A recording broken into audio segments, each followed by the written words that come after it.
Bienvenidos a todos otra vez. Tenemos el gusto esta noche de contar con un colega de reconocida trayectoria, tanto dentro del instituto como fuera. Es representante del Comité de Vacunas en el MINSA y le hemos pedido, por favor, esta noche que nos pueda acompañar dándonos su conocimiento y aportes y su experiencia sobre justamente un tema que está siendo muy necesario hablar, ¿no? Entonces, dejo en el uso de la palabra esta noche al doctor Carlos Mariño, que es nuestro moderador, ¿no? Para presentar a nuestro ponente. Muchas gracias a todos. Bienvenidos. Gracias, doctora Eliana. Saludando a todos los distinguidos colegas, en general a todas las personas que se han unido a este evento científico importante. Como función de nuestro cuerpo médico y nuestro comité científico, lógicamente, está difundir los conocimientos y tratar de seguir en esa línea que somos como instituto, ¿no? Promover las actividades científicas. Contamos con profesionales de alto nivel en todas las más de 42 especialidades, así que tenemos para aprovechar y justamente estas son tribunas donde se puede presentar los temas de la actualidad, como dijo la doctora Eliana, y creo que el tema de vacunas es un tema que nos interesa mucho a todos, así que dispuestos a compartir y aprender mucho, todos creo que vamos a aprender en esta noche. Tengo el honor de presentar al doctor Daniel Torres, que es médico, bueno, todos lo conocemos, médico pediatra del Servicio de Medicina B, es especialista en salud pública, es miembro del Comité de Vacunas COVID del Instituto Nacional de Salud del Niño. Además, es miembro del Comité Asesor también de Vacunas del Ministerio de Salud y docente universitario, así como profesor de la Universidad Cayetano Heredia. Así que vamos a compartir esta noche en estas sesiones que se llaman Conversando con el Experto. Sabemos un poco sobre la modalidad, va a ser, lógicamente, más que nada, preguntas que vamos a recibir del público vía chat. Lo vamos a nosotros a retransmitir. Me acompaña la doctora Pamela Muñoz y también la doctora Irene Romero, que van también a hacer igual conmigo preguntas al doctor Daniel Torres. De repente también nosotros haremos algunos pequeños comentarios, pero la idea es que el doctor Torres nos vierta su experiencia ganada durante este tiempo a cargo del Comité de Vacunas. Creo que es una de las personas autorizadas a poder llevar la batuta de esta reunión en la parte científica. Así que, sin más preámbulos, voy a darle pase a la doctora Torres que dé una introducción, unas palabras, y luego esperaremos que vayan entrando las preguntas de la audiencia. Daniel Torres, tiene usted la palabra. Un favor, ponme para compartir. Voy a hacer una pequeña presentación cortita para introducir un poco el tema. Muy bien, muy bien.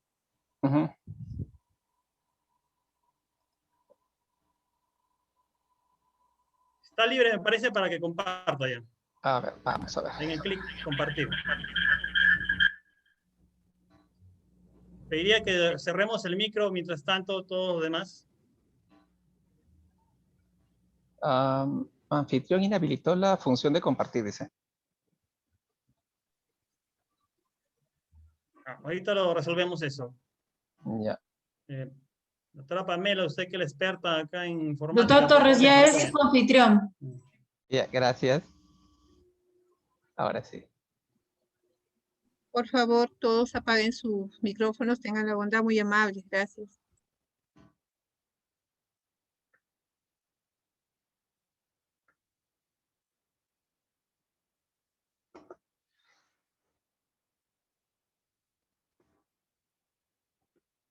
Muy bien, muy bien, muy bien, muy bien, muy bien.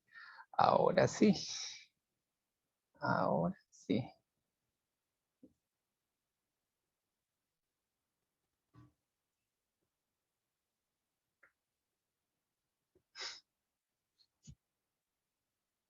Muy bien. Buenas noches ante todo. Disculpen la demora. Bueno, ya me presentaron, no necesito presentarme. Siempre es bueno hacer una declaración de conflictos potenciales de intereses. Y tengo que decir que soy miembro del Comité Asesor de Vacunas desde hace ya 6 años, miembro del Comité de Vacunación de COVID, de la vacuna contra COVID en el instituto. Soy profesor de Cayetano Heredia y soy un pro vacunas. Sobre el tema de la noche, que me parece muy interesante y que habría que empezar haciendo una breve introducción, me gustaría decirle que hemos tenido y hemos cursado en los últimos meses realmente miedo, temor, y algunas veces hasta pánico en relación a la información que recibíamos. Y dentro de toda esa información que hemos recibido, ha habido una cantidad de información que hemos recibido sobre los efectos secundarios peligrosos, sobre si ya superé el coronavirus no puedo volver a vacunarme, sobre las vacunas chinas y rusas no son confiables, la vacuna no protege contra el coronavirus, muchos que fueron vacunados otra vez se contagiaron y ya están muertos. Prefiero ver primero los resultados con otras personas antes de vacunarme. Y si ustedes ven el recuadro arriba, lo que menciona es un estudio, entre comillas y subrayado, que se publicó en un programa de televisión donde se comparaba la ivermectina contra la vacuna. O sea, realmente, para que vean la cantidad de desinformación, o sea, es terrible. Y lo que también es terrible es de que esto va generando un ambiente un poco de incredulidad, de temor, ¿no? Como que la vacuna va a modificar nuestro ADN humano. Esa fue una de las discusiones que se daba entre colegas, sobre que la vacuna puede interferir la fertilidad de las mujeres y los hombres. Esto, les digo que al comité llegan esas preguntas de colegas. La vacuna no protege contra las mutaciones COVID-19. Las vacunas han sido desarrolladas en muy corto tiempo, por eso no hay que confiar mucho de ellas en su eficacia y eficiencia. Por el otro lado decían que uno podía ir de turista a vacunarse a Chile, y así podríamos enumerar hasta profesionales que se prestan a este fake news o noticias falsas, desinformación o alarma, diciendo que la vacuna Sinopharm produce más COVID que el placebo. Eso realmente es una aberración, ¿no?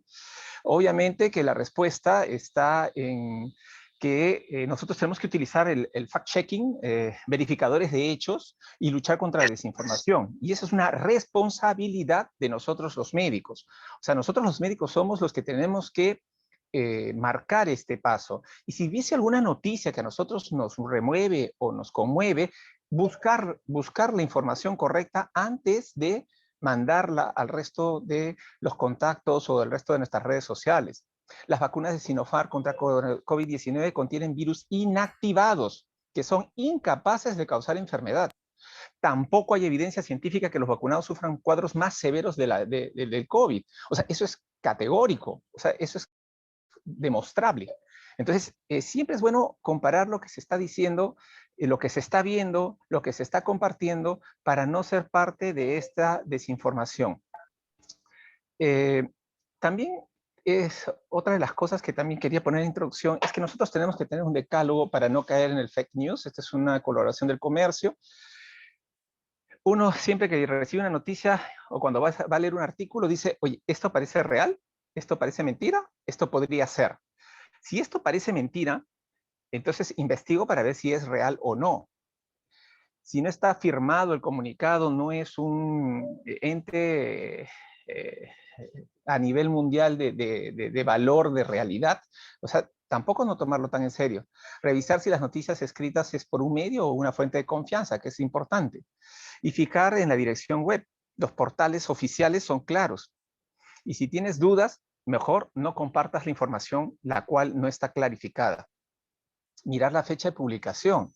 Ya ha sucedido en otras veces que ponen fotos de cosas que pasaron en el pasado y no en el presente. Pasaban un video como que fuese de Trujillo y era un video del Hospital de México, porque estaba el logo del Hospital de México en la cama y volteado al revés a propósito para que no se den cuenta. Entonces, todas esas cosas nosotros tenemos que ser conscientes para evitar esta desinformación, las cuales estamos día a día teniéndolas en las redes sociales. Y ahí cuando se ponen algunas informaciones con mayúsculas y con términos un tanto exagerados, hay que dudar de esa información. Las fotos pueden ser manipuladas a través de imágenes, entonces uno tiene que ver si es que esas fotos son reales. Mandaban fotos de las emergencias colapsadas cuando en ese entonces no estaban colapsadas o cuando no hay lo contrario también. Entonces hay que tener cuidado con ese tipo de información. Bien, esta es parte, la mejor vacuna contra la desinformación y los antivacunas es el conocimiento. El conocimiento validado dentro de lo que serían las revistas que habitualmente son revistas que tienen comités editoriales, los cuales son de prestigio. Y con relación a las vacunas, no me cansaré de decir que, con excepción del agua potable, no existe ninguna otra modalidad basada en evidencias, ni siquiera los antibióticos, que han tenido mayor repercusión y efecto en la reducción de la mortalidad y en la mejora de la calidad de vida, de la expectativa de vida, que son las vacunas. Y Stanley Potlin, padre de la vacuna de la rubiola, dice, mucha gente está en contra de las vacunas porque arguyen que no son naturales, pero lo único natural es la enfermedad y la muerte. Y Stanley Potlin es padre de lo que nosotros llamaríamos la Biblia de las vacunas, que es The Vaccines. Un poco para ponernos al día en cómo estamos el día de hoy, estamos hablando que hoy día tenemos en todo el mundo, desde que se inició la pandemia, 2.696.505 fallecidos. Este dato es sumamente importante porque cuando nosotros comparamos los efectos adversos de una vacuna potencialmente, digamos,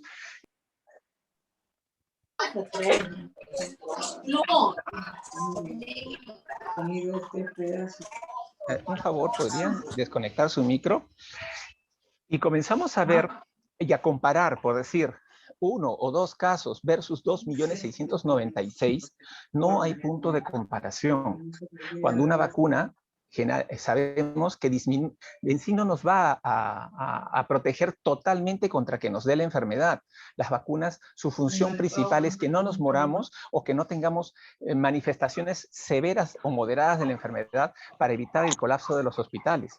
Entonces, cuando nosotros vemos que con una vacuna, pongamos por ejemplo la de Sinopharm, no ha fallecido ninguna persona dentro del proyecto de investigación y vemos que actualmente en el mundo hay 2.600.000 o en el Perú que tenemos alrededor de 40.000, que ajustando la cifra deben ser alrededor de 60.000 muertos. O sea, no hay punto de comparación. Cuando nosotros salimos como pro vacunas a defender una vacuna, decimos, uno tiene que comparar los datos y ser claros en esto.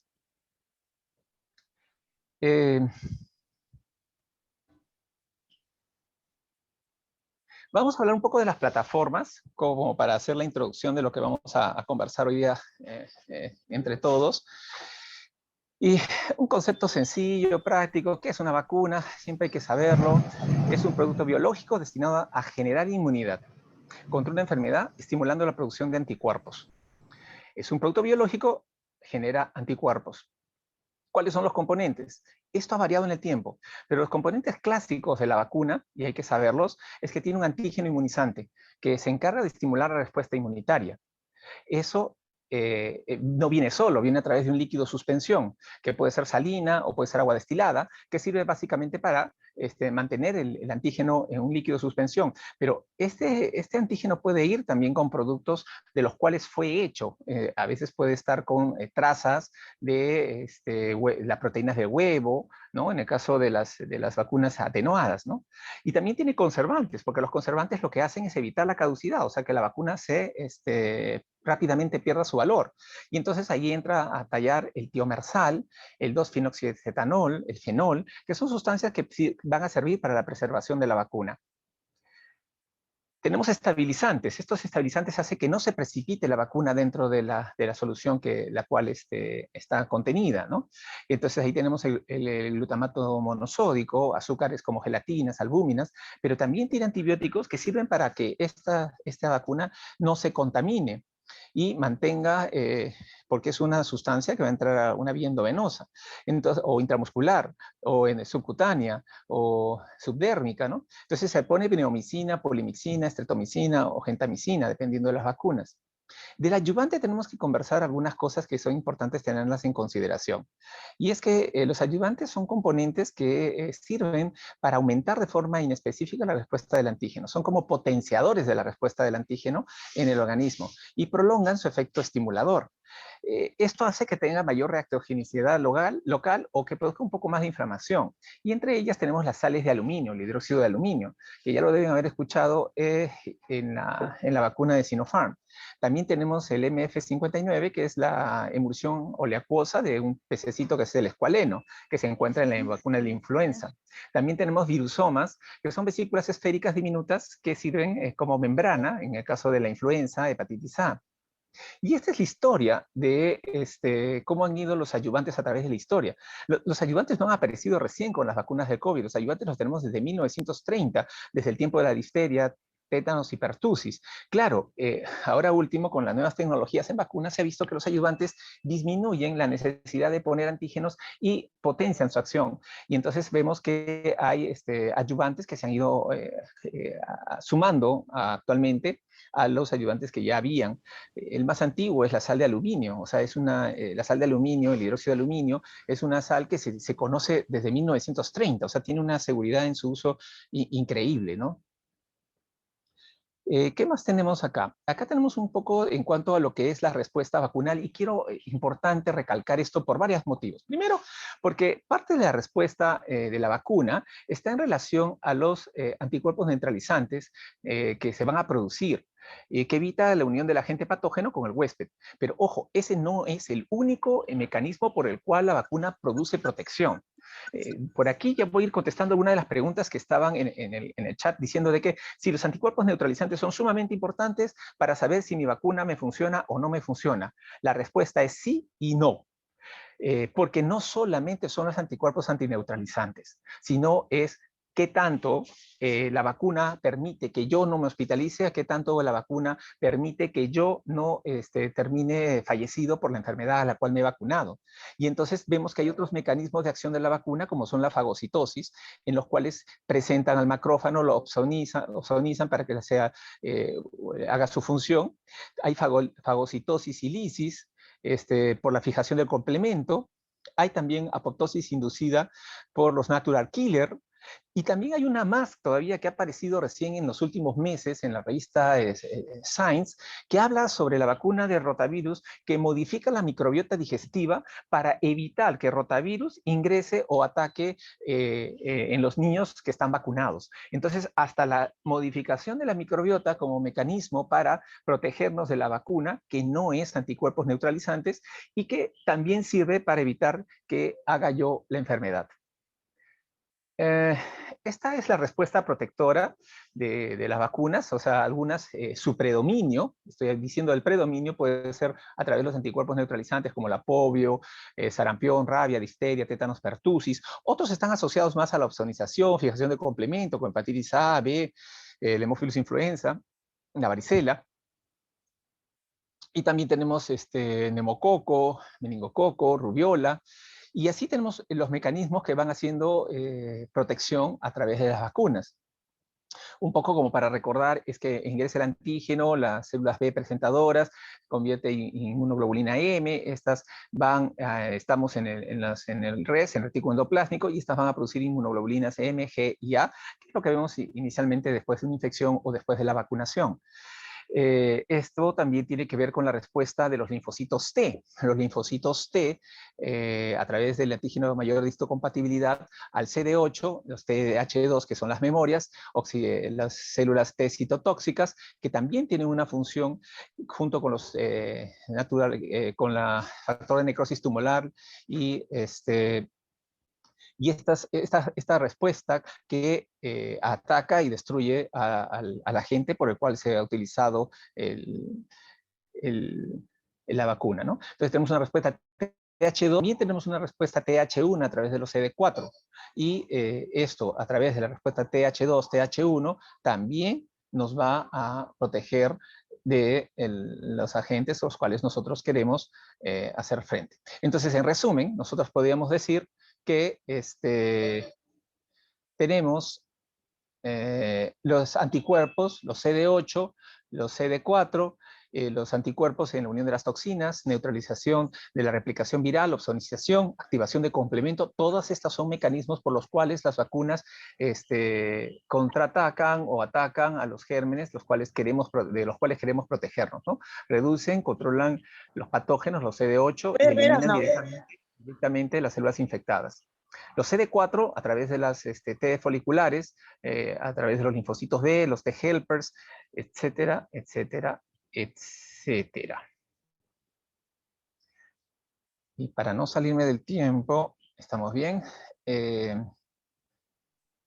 Acá yo quiero ponerles un poquito lo que es la respuesta ante la infección o ante la vacuna, ¿no? Cuando nosotros ponemos una primera dosis, lo que vamos a tener es una respuesta de IgM, lo que vimos en las cuadros anteriores, luego va a venir la respuesta IgG posterior a la IgM, y el total de IgM y IgG es más o menos, por así decirlo, un 0.5 aproximadamente, ¿no? Pero cuando ponemos la segunda vez, o sea, cuando nos contagiamos por segunda vez o ponemos el antígeno en la vacuna, lo que vamos a tener es una gran respuesta en relación al IgG, ya no tanto IgM. Y esto es lo que realmente se quiere con una vacuna, que tenga una buena respuesta IgG para que nosotros podamos protegernos. Pero como dije en el inicio, no solamente es la respuesta IgG, o sea, el que una vacuna sea eficaz no es solamente la respuesta que puede tener ante los anticuerpos antineutralizantes. Acá vemos lo que sucede y lo que se quiere recalcar con la importancia de que todos debemos estar vacunados es cómo se desplaza un agente, una persona enferma, contagiosa, que es el rojo, la persona vacunada sana, amarillo, y la persona sin vacunar pero sano. Cuando el 0% de la población está no vacunada, pues la cantidad de personas que van a caer o que van a enfermar, dependiendo del tipo de enfermedad, va a ser muy amplio. Si vamos viendo el porcentaje de los vacunados en 25, en 50, 75, 90 y 95, pues lo ideal es que estemos entre 90 y 95 para que la cantidad de personas que pudieran enfermarse sean las menores. Ojo que no todas las personas se van a poder vacunar, porque todavía no están aprobadas las vacunas para los menores de 16 años, ni tampoco en algunos tipos de vacunas para los mayores de 80. Pero eso lo vamos a discutir más adelante. Pero en todo caso, los que sí nos podemos vacunar, tenemos que vacunarnos y protegernos precisamente para proteger a aquellos que no se pueden vacunar. Y ese es el principio de la protección de rebaño. Sobre la capacidad de contagio. Los que estuvimos al inicio de la pandemia se habrán dado cuenta que los contagios eran muy pocos, ¿no? O sea, uno solamente contagiaba a dos, que era lo que el Colegio Imperial de Londres manifestaba del inicio, de que era un RO aproximadamente de 1.4 a 2.5, ¿no? Que un infeccioso podía contagiar a un susceptible. Si lo pasamos nosotros a sarampión, y eso era nuestra gran preocupación cuando tuvimos hace unos años unos casos importados de sarampión, es que el sarampión no contagia a 2, sino contagia de 12 a 18. Entonces la capacidad de contagio de sarampión es mucho mayor. Las paperas es de 4 a 7, influenza es 1 a 4. El ébola, si bien es cierto, ha sido uno de los virus que más ha preocupado a la OMS en los últimos años. Si bien es cierto el contagio es 1 a 2, pero se muere uno y uno solo y uno sobrevive. Y lo que más preocupaba en el ébola es que la capacidad de mutación hiciese del ébola una enfermedad que sea potencialmente más contagiosa. Con las nuevas variantes que tenemos del coronavirus, este RO ha subido. Se habrán dado cuenta y lo pueden percibir, es que más personas se enferman. Y se enferman porque el RO es mayor, es más fácil contagiarse. Y ese es el problema con las cepas emergentes. Hay que rendirle un tributo a June Daciel Hart, también llamada June Almeida, porque se casó con un venezolano Almeida, y ella fue la primera mujer, la primera científico que vio al coronavirus en 1964. Muchos de nosotros no habíamos nacido todavía. En el Instituto de Cáncer de Ontario, Canadá, fue la primera persona que vio el coronavirus. Y esto lo pongo y lo digo porque el coronavirus es muy antiguo. Nosotros probablemente hemos estado en contacto con los coronavirus de los niños, los coronavirus virales. Y eso también es importante tenerlo en consideración porque el estudio para coronavirus empezó desde mucho antes, con el MERS, con el SARS, y los estudios del MERS y el SARS avanzaron en la parte preclínica o de exploración, que es lo que estábamos viendo en esta tabla de acá, porque con los estudios del MERS y el SARS se avanzó la exploración, que es la investigación básica de laboratorio, identificación de antígenos, partículas de virus, y esta investigación duró de 2 a 4 en el MERS, y ya tomando el SARS, que fue la segunda vez, ya tenían avanzada hasta la fase preclínica de 1 a 2 años, o sea, nos habíamos ahorrado alrededor de 6 años en investigación. ¿Por qué? Porque ya se habían hecho los estudios en animales para ver la seguridad de los prototipos de vacunas en ese entonces. La fase clínica, que es importante también rápidamente decirla, ¿no? Es que tiene 3 fases, fase 1, fase 2 y fase 3. Para que una vacuna candidata entre a fase 1, tiene que haber demostrado que en la fase preclínica sea segura, o sea, no haya matado a ningún animalito, y sea efectiva, o sea, le haya producido anticuerpos al animalito. Y solo si eso se ha producido en los estudios preclínicos, recién se puede pasar a fase 1. O sea, con esto quiero decirles que la seguridad de las vacunas que están en fase 1, fase 2 y fase 3 han sido demostradas en la fase preclínica, porque ningún producto puede pasar a fase 1 si es que no ha demostrado en la parte preclínica que es segura y que es eficaz. Y en la fase 1, que es en grupos pequeños, muy seleccionados, que pueden ser 80 personas, generalmente es menos de 100. Son estudios abiertos, o sea, no se hacen ciego, y evalúa la seguridad y el tipo de alcance de la respuesta inmune. ¿Qué es lo que hacen con estos estudios? Como ya tienen la dosis hecha en los estudios preclínicos con los animales, lo que hacen es ajustar la dosis. Por decir, en el caso de Sinopharm, en la fase 1, fase 2, utilizaron 2 microgramos, 4 microgramos y 8 microgramos, y vieron si era 1 o 2 dosis las que podían ser eficientes. Y entonces en esa fase 1 se empieza a explorar ese tipo de alcance. Se ve si se usa 2, si se usa 4, si se usa 8, si es una sola dosis, si es 2, si es 3, y en base a lo que se obtiene, se pasa a la fase 2. En la fase 2 sí ya son cientos de personas y ya el grupo se agranda a niños, si es que es posible, o adultos candidatos a producir la enfermedad. Esto se aleatoriza y se hace controlado e incluye a un grupo placebo. Otra vez se vuelve a evaluar la seguridad, la capacidad de inmunogénesis, la dosis propuesta y el programa de vacunación se ajusta a la dosis encontrada, ¿no? Como decía el ejemplo de Sinopharm, empezó con 2, 4, 8 y se quedó con 4. Luego, en fase 3, los adultos y niños ya no son cientos, sino son miles. Y esto también, ya esto sí es a doble ciego o triple ciego, y la experiencia se hace contra la prueba de placebo. Y se ve la seguridad en 1 en 100.000, en 10.000, mejor dicho, y se ve ya el programa de vacunación probable. En el fin de esta etapa es que viene la aprobación sea de la FDA o del organismo europeo que es la EMA o la Organización Mundial de la Salud, que son los organismos que, a ver, para la parte occidental se encargan de la organización y de la supervisión de las vacunas. No toda vacuna que pasa a fase 3 es una vacuna que necesariamente se va a seguir utilizando. Le pongo un ejemplo sencillo. La primera vacuna de rotavirus dejó de utilizarse porque se le atribuyó que aumentaba la intususcepción en los niños.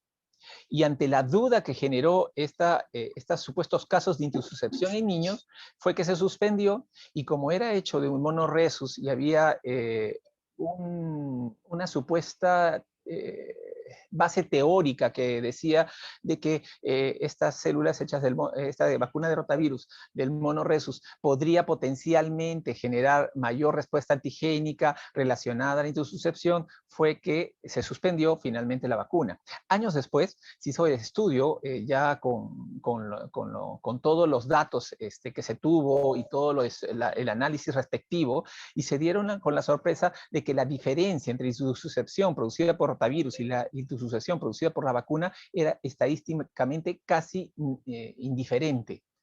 O sea, era muy poca la relación entre la intususcepción del monoresus con la intususcepción producida en el grupo placebo. Pero igual, esta vacuna, por la duda que hubo dentro del equipo, por la duda que se presentó, simplemente se descartó, y las vacunas que quedaron fueron las otras candidatas que eran aparentemente de una plataforma más segura. Con esto les quiero decir de que uno de los fármacos que es más vigilado más allá de los antibióticos son las vacunas. O sea, ténganlo por seguro que si una vacuna presenta el más mínimo temor de que algo está yendo mal, se suspende, como ha sucedido con lo de AstraZeneca. AstraZeneca se suspende porque ha habido unos 4 o 5 casos, 8, si no tengo el dato, lo tengo por ahí. Son 8 o 10 casos de tromboembolismo. Pero cuando uno hace el análisis estadístico de la incidencia de tromboembolismo en la población en general versus la incidencia de tromboembolismo en la población vacunada, resulta que la población vacunada tiene menos incidencia de tromboembolismo que la población en general. Entonces, lo que nosotros concluimos es que no existe una relación entre la vacuna y el tromboembolismo producida por la vacuna de AstraZeneca. Es por eso que esta semana la EMA, que es el organismo regulador de vacunas en Europa, ha dicho que se debe seguir vacunando con la vacuna de AstraZeneca. ¿Por qué? Porque no ha demostrado que la incidencia sea mayor que el de la población en general. Y la misma EMA dice que se debe seguir investigando los casos y reportando los casos que pudiera haber de tromboembolismo. Acuérdense una cosa es hacer un estudio con 10.000 personas y una cosa es hacer un estudio con 20 millones de personas, porque los efectos adversos que aparecen alrededor de los 20 millones de personas es mayor. Les pongo un ejemplo, yo estuve en el comité de polio asociado a la vacuna. Tuvimos reportados 8 casos de polio que fue producido por la vacuna. Pero, ojo, si la polio vía oral puede producir un pseudopolio en las personas que tienen algún grado de inmunodeficiencia. Y entonces, esta polio asociada a la vacuna fueron los primeros 8 casos reportados en toda Latinoamérica, después ya se empezaron a reportar, pero el seguimiento se me encargó a mí, y lo que al final se concluyó es de que se tenía que cambiar ya de polio oral a polio intramuscular, especialmente las primeras dosis, porque con eso se llevaba casi a 0 la posibilidad de que tengan polio asociado a la vacuna. El polio asociado a la vacuna aparece 1 cada 3 millones de vacunados. Por eso en los estudios de fase 3 no lo iban a ver, porque es 1 en 10.000. Y en los estudios poblacionales de fase 4 recién comienza a aparecer cada 4 o 3 millones un caso de polio asociado a la vacuna. Y ahí tendríamos que evaluar el riesgo-beneficio, como lo que mencionábamos en el caso de los efectos supuestamente atribuidos a la vacuna en relación a el COVID, ¿no? ¿Qué sucede si, por decir, tenemos los 2,5 millones de personas que mueren por el COVID y tengo una vacuna que me protege de que no mueran 2 millones, sino que mueran, por decir, 1,000? ¿Sería adecuado vacunar? Y yo creo que sí, porque estoy evitando que mueran millones de personas. Claro, las vacunas, al igual que los antibióticos, no son perfectos. Hay casos de muerte asociados a antibióticos, y estos casos de muerte asociados por eso ponen tener cuidado en caso de paciente con insuficiencia renal, etcétera, etcétera. Entonces, en los estudios de fase 4, que se hacen adultos y ya sin millones, son los estudios poblacionales, es sumamente importante el sistema de información de los eventos adversos. Y estos reportes son a través de los institutos de epidemiología del país. En el caso del Perú es el CDC-MINSA, que junto con la unidad de la DIGEMIT, que es de farmacia, evalúan los casos. Todos los casos de ESAVI, que es un evento supuestamente atribuido a las vacunas o la inmunización, pasan por un comité para evaluar y categorizar el ESAVI grave o severo, que es el ESAVI que puede tener compromiso de la vida. Entonces, tiene que ser evaluado fehacientemente. Hay que ver que hay un criterio de temporalidad en los ESAVIs, que puede ser una temporalidad asociada simplemente por una cuestión solamente arbitraria del tiempo, de la suerte, una persona que iba a tener un infarto de miocardio, como sucedió en la institución, y que se pone la vacuna, pasa una semana y le da su infarto, pero no le dio el infarto por la vacuna, simplemente fue la temporalidad de una persona que tenía ya un problema en el corazón, que hace el infarto, y es la temporalidad del hecho, porque cuando analizamos el número de infartos en personas vacunadas versus el número de infartos en personas no vacunadas, vemos que la diferencia no es significativa. Siempre es bueno verificar los riesgos relativos en este tipo de problemas en relación a los efectos adversos de la vacuna. Bueno, vamos a hablar un poco de coronavirus, que ya todo el mundo sabe. Decirle de los métodos biológicos de las vacunas, ¿no? La nueva plataforma, que es la de ADN a ARN, en el cual se inyecta material genético ADN en un caso y en el otro caso ARN, que es la de Pfizer, del virus en una persona. Hubo mucho temor con esta plataforma por la creencia de que podía el ADN fusionarse con el ADN de la célula y finalmente producir una mutación, ¿no? La mayoría de, o sea, los estudios que se han hecho, al menos con el ARN no forma parte del núcleo. El ARN es un molde que se utiliza para fabricar la proteína del spike utilizando la maquinaria de la célula, y finalmente lo que va a producir es esa proteína de spike en base a ese mapa o esa receta que le da el ARN.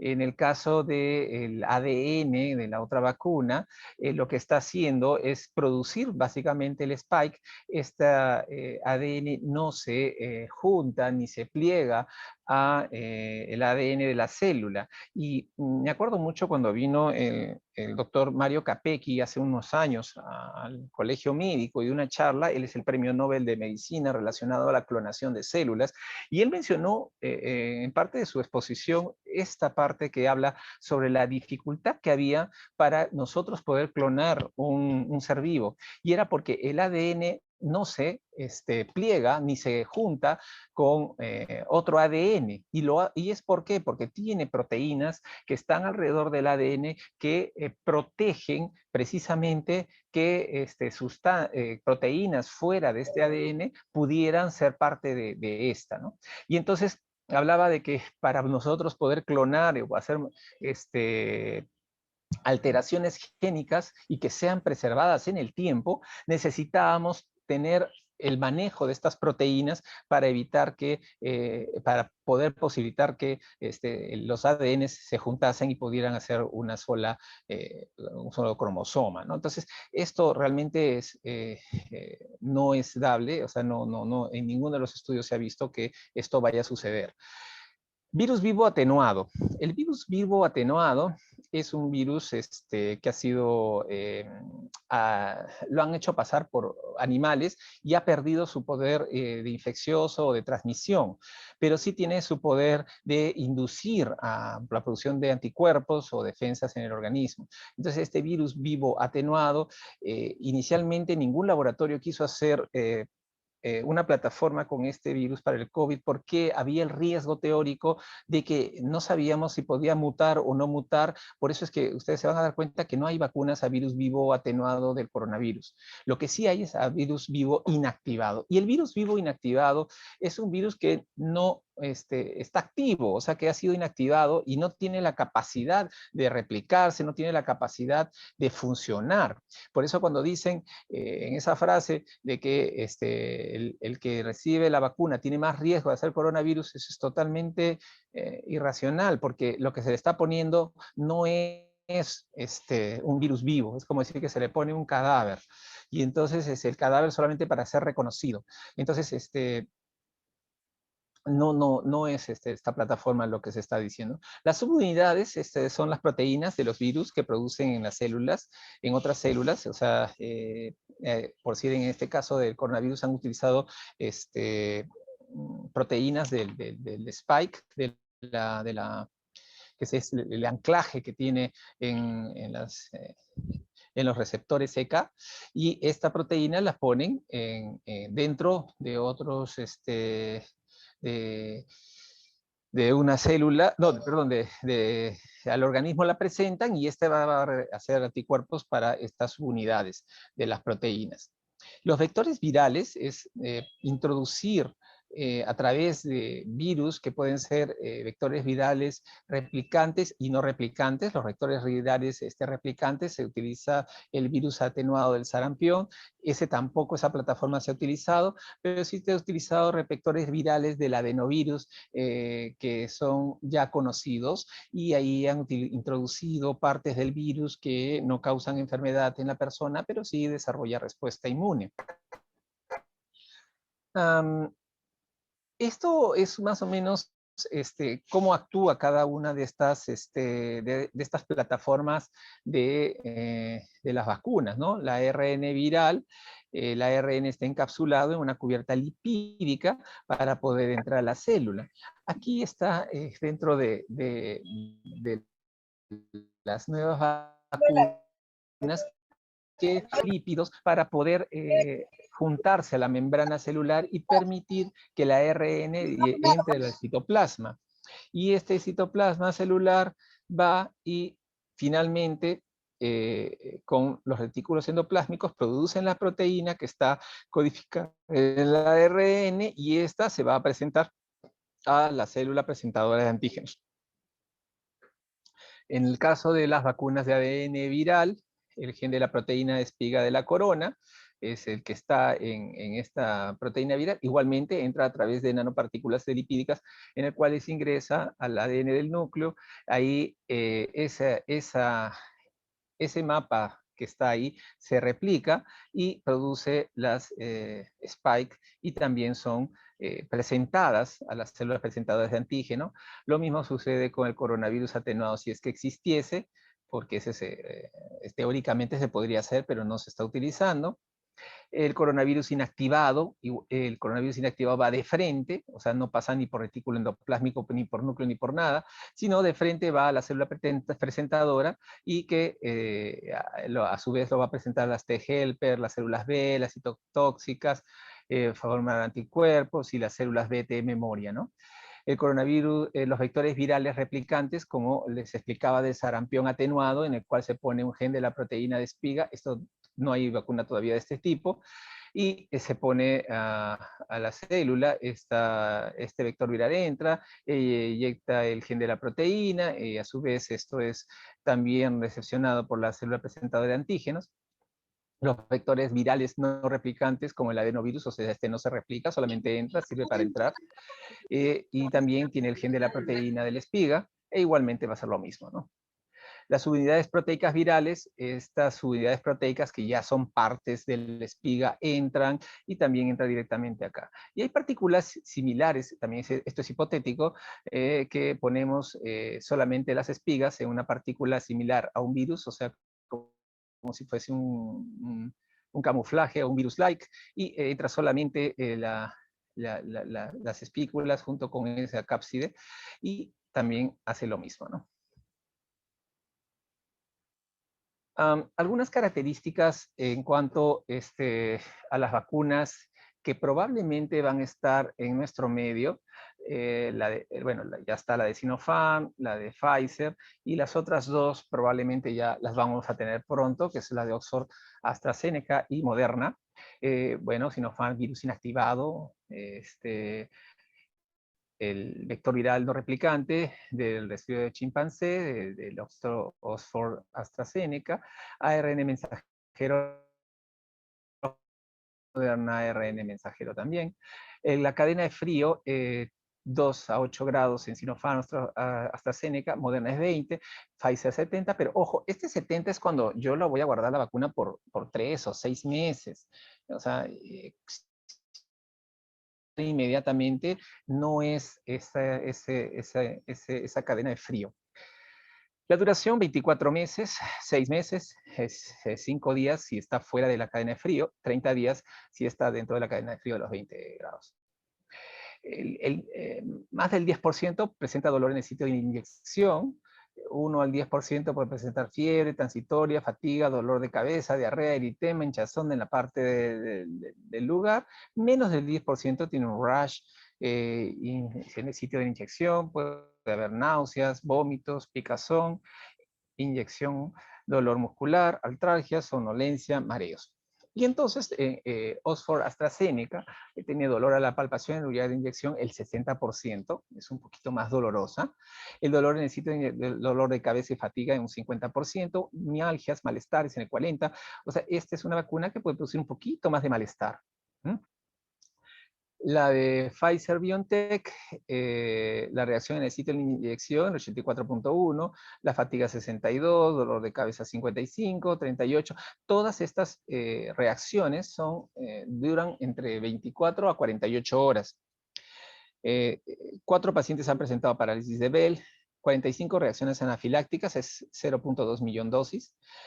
Al 19 de enero, esto es. Una de las cosas que se habla de Pfizer-BioNTech, en las personas que tienen anafilaxia tienden a hacer respuestas anafilácticas a la misma.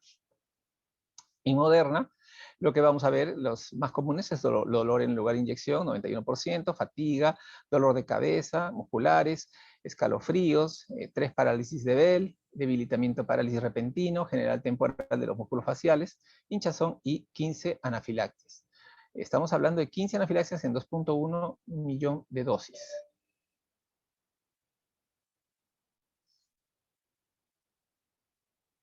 Ahora vamos a ver un poquito de las perspectivas de la vacunación. Bueno, estamos en la fase 1, que era proteger la integridad del sistema de salud y continuar los servicios de salud. En esta fase 1 se había calculado que más o menos tenían que ser 1.066.892 personas. Y esta incluía, obviamente, el sector de salud público y privado, Fuerzas Armadas, bomberos, personal de seguridad, serenazgo, estudiantes de salud y miembros de mesa, pero dada la cantidad de vacunas que llegaron, se tuvo que priorizar. Y se priorizó a personal de salud público primero, y ahorita están vacunando a los privados. Se tomó en consideración iniciar junto con los adultos mayores de 60 años, en simultáneo con los personal de Fuerzas Armadas y policiales y bomberos, porque, por así decirlo, en Inglaterra se ha priorizado a las personas mayores. Ese ha sido su esquema de priorización. En Estados Unidos se ha utilizado más o menos este esquema de acá. En el fondo, la priorización debe hacerlo cada país. Y entonces, el priorizar a los adultos mayores a mí sí me parece personalmente que es sumamente importante, porque es el grupo etario de mayor mortalidad en todos los estudios. Entonces, después de personal de salud, priorizar a los adultos mayores me parece que sí es sumamente importante. Posteriormente se priorizará a los que tengan comorbilidad, comunidades nativas indígenas, personal del Instituto Nacional Penitenciario. ¿Y por qué el personal del Instituto Nacional Penitenciario y los presos? Porque es la segunda población, después del adulto mayor, de mayor mortalidad en el país. Y finalmente en la fase 2 se termina con los maestros. Aquí tenemos 5.318.964 personas. Para la fase 3, probablemente ya serán 16.000, van a ser 16.552. Ojo que probablemente este número va a ser más grande, porque cuando llegue a la fase 3 probablemente ya se tengan estudios sobre vacunación para niños, o sea, menores de 16 años. Pero eso todavía va a ser un proceso. Mientras tanto, esto es un proceso que va a ser dinámico en la medida de tanto y cuanto se tengan las vacunas disponibles. En cuanto a la vacunación propia que se ha hecho en el sistema de salud, se ha hecho a través del personal MINSA de salud, Policía Nacional, Fuerzas Armadas, privados. Se utilizó el InfoRUS, se utilizó una vía nominal para vacunar. Ese es lo que algunos han estado viendo, pero el tema de la vía nominal hasta ahora, desde que fue creada el patrón nominal, que es el patrón en el cual todos estamos inscritos y que se puede jalar la información de cualquier punto del país, y se supone que debería trabajar los 365 días, las 24 horas del día, pues es un problema que todavía se tiene en el sentido de la capacidad que se tiene para ingresar la información. Entonces, en un inicio la información no ha sido ingresada en tiempo real, aún con la posibilidad que teníamos nosotros de ingresarla en tiempo real, porque teníamos la computadora, teníamos el acceso y todo, pero el sistema del MINSA no permite ingresar la información a la vez, ¿no? Es un sistema que se cuelga. Entonces hemos tenido que ingresar la información de a pocos. Es por eso que de a poco se está ingresando los vacunados para poder estar al tanto, ¿no? O sea, tener un patrón nominal. Este patrón nominal ya también existe en los niños desde hace ya 2 años, pero se tiene el mismo problema porque, por así decirlo, el sistema informático necesita determinado programa y necesita determinadas computadoras que permitan el ingresar la base de información. También se iba a vacunar y se ha vacunado al personal de limpieza de las empresas de los servicios con un formulario de registro, se valida el registro y pasa al patrón nominal. Y los colegios profesionales, tanto de médicos, enfermeras, obstetras y otros, como el de odontológico, los colegios profesionales han tenido que validar para entrar en el padrón. Pero en el camino ha habido muchos problemas. Muchos de los colegios profesionales no tenían actualizadas sus padrones de los médicos que se encuentran o de los profesionales que se encuentran, llámese enfermeras, obstetrices, odontólogos, no tenían actualizados sus padrones. El otro tema está en relación a que a nosotros se nos envió un padrón que no era el que nosotros habíamos trabajado en cuanto a la priorización. Cuando nosotros enviamos el padrón al ministerio, era un padrón priorizado de acuerdo a la norma técnica de priorización, ¿no? Primero tenía que ser UCI, emergencia, hospitalización COVID, y después, en base a la priorización, dependiendo del grado de exposición a aerosoles y a pacientes con COVID, iban descendiendo los grupos ocupacionales. Pero a nosotros nos envían una lista de 1.200 personas sin saber ciencia cierta quiénes eran y ni en qué lugares estaban. Es por eso que se optó bajo el criterio de que vamos a vacunar a todos y ordenar esa lista en orden alfabético, y como era supervisado por Contraloría, era una persona, una vacuna, en base a esa lista, es lo que se hizo. Al final vamos a tener que hacer un reporte de todos los vacunados, de los que no estaban en la lista, de los que debiendo estar en la lista no estaban, y de los que estando en la lista no debían estar, y con eso se va a sincerar lo que falte del padrón. Acá lo que vemos un poco es la duración de los efectos adversos a lo frecuente que podría presentarse, ¿no? La gravedad, la evolución, la duración, generalmente lo que conversamos de 24 a 72 horas, que es variable, si es causado por la vacuna o si está asociada a otras cosas, ¿no? Los ESAVI severos es todo cuadro clínico que ocurre después de la administración de una vacuna, y hablábamos que está supuestamente atribuido a la vacunación, ¿no? Y cumple uno de los criterios: tiene que ser hospitalizado, haya riesgo de muerte o discapacidad o fallecimiento. Este es un ESAVI severo. No hemos tenido ningún ESAVI severo, hemos tenido ESAVIs moderados. Y todo ESAVI todo ESAVI severo o moderado entra a un comité de evaluación nacional que está en el MINSA, y ese va a verificar si verifica el tipo de ESAVI que se ha tenido.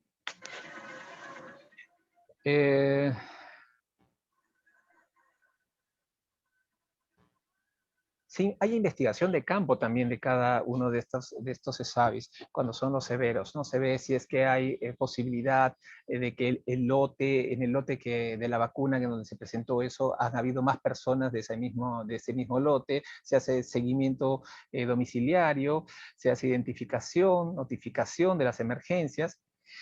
Eso se está haciendo a nivel de MINSA y a nivel de los hospitales que han vacunado. Quería recordarles que en un inicio la vacunación era casi patrimonio de la pediatría, pero a través de los últimos años hemos visto que la vacunación es a través del curso de la vida. Es así que el Comité de Asesor de Vacunas del MINSA está constituido por ginecólogo, por geriatra, por infectólogo, por pediatras, y entonces, porque la vacunación va a ser a través del curso de la vida. Y otra cosa que es importante es que, si bien es cierto, estamos pasando una situación difícil con el coronavirus, no debemos de perder la perspectiva de las demás vacunas, que debemos tenerlas al día, porque protegen contra enfermedades que son importantes de evitar la morbimortalidad. Acá un poco de las plataformas, que podemos conversarla después. Y bueno, siempre hay algo que más miedo nos debe dar que las vacunas, es no tenerlas. El no tener vacunas realmente es un problema. Los criterios de introducción a una vacuna como la de COVID-19, hay que ver la carga de enfermedad, las prioridades, los criterios económicos, la eficacia, la seguridad. Se tiene que evaluar los criterios de inducción, como las características de presentación de la vacuna, la oferta de la vacuna, el desempeño del programa. El desempeño del programa tiene que ver con la cadena de frío. Por decir, no en todo el país tenemos una cadena de frío que pueda manejar esas vacunas con menos 70 grados bajo cero. Y tenemos que ver si es que es adecuado el ingreso de la vacuna o el tipo de la vacuna con relación a las posibilidades que tiene el país de manejar la cadena de frío o de manejar esas características. Por eso un ejemplo chiquito es que la de Johnson Johnson se plantea utilizarla en la selva porque necesita menos, la cadena de frío es la convencional, porque es una sola dosis y esto permitiría vacunar en las regiones que son de difícil acceso. Muchos de los equipos vacunadores se demoran días en bote o en balsa en llegar a los lugares de vacunación. Y entonces es más fácil una vacuna que sea una sola dosis, entrar y vacunar a todos y ya no habría la necesidad de volver a entrar a una zona de difícil acceso para vacunar a todos, ¿no? Es más costoso tratar la enfermedad que prevenirla con vacunación. Y bueno, el tema de las pruebas cuantitativas en cuanto a ver si una vacuna es efectiva o no, han salido ya unos artículos y estos artículos mencionan que es una forma de evaluar la vacuna, pero la efectividad se evalúa con la capacidad que tiene la vacuna de no presentar formas graves y de no morir por la enfermedad. Entonces, los anticuerpos antineutralizantes, si bien es cierto, son específicos para muchos tipos de reacción, porque hay anticuerpos antineutralizantes S1, S2, HLA, y dependiendo de qué tipo de vacuna esté utilizando, van a tener que ser específicos para la vacuna que yo estoy utilizando. Entonces, hay que tener claro que ningún marcador de eficacia se mide por anticuerpos antineutralizantes. Eso quiero que quede claro, que los anticuerpos antineutralizantes que se utilizan en los programas de vacunación, o sea, en los trabajos de investigación, en los ensayos de vacunación, son laboratorios tipo 3-4, que la gran mayoría no están en el país. Se pueden hacer algunos anticuerpos antineutralizantes por ELISA, que es otra metodología, pero que no es tan específica como los otros que son anticuerpos antineutralizantes que miden exactamente la respuesta en relación al antígeno dado. La FDA, si bien es cierto, ha propuesto que se puede utilizar el ELISA, pero tampoco no dice que sea una marcador de seguridad para decir que la vacuna produce, el tenerlo, no significa, el no tener anticuerpos neutralizantes no significa que la persona no esté protegida contra, contra el coronavirus, por así decirlo. El que esté presente te dice que sí. El que esté ausente no necesariamente te dice que no tienes protección, sino que habría que ver, uno, si ese anticuerpo antineutralizante es el que produce la vacuna per se, o simplemente que en este caso de esta vacuna te protege de las otras formas como protegen las vacunas, o de las otras formas que vimos, CD4, CD8, antitoxina, etc. Y creo que lo dejamos ahí y pasamos a la parte de las preguntas que puedan tener, porque creo que ya me pasé un poco del tiempo. No sé si ahí tienen algunas preguntas. Wow, sí me pasé el tiempo. Bien, bien. Muchas gracias. Creo que ha sido una introducción así completa. Hay muchas dudas que se han aclarado, creo, dentro de las preguntas que se iban a hacer, pero igual voy a tratar de lanzarle todas las preguntas que han hecho la audiencia, ¿no? Porque eso es importante. Ajá. Antes de hacerte también una pregunta, quería simplemente comentar un aspecto importante que me pareció entre todas las cosas que has mencionado.